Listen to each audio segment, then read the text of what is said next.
Dear God, we come before you today with hearts full of gratitude and thanksgiving. We are so blessed to have each other as a family, and we are thankful for the love and support that we share.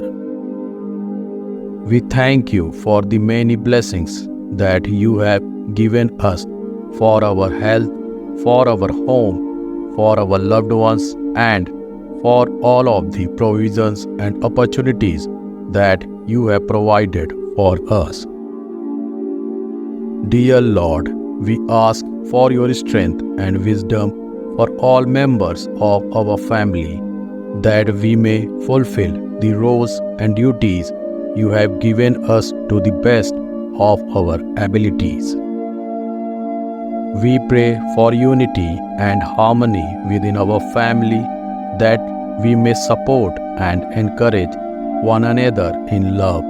Help us to be patient and understanding with one another, and to show grace and forgiveness when conflicts arise.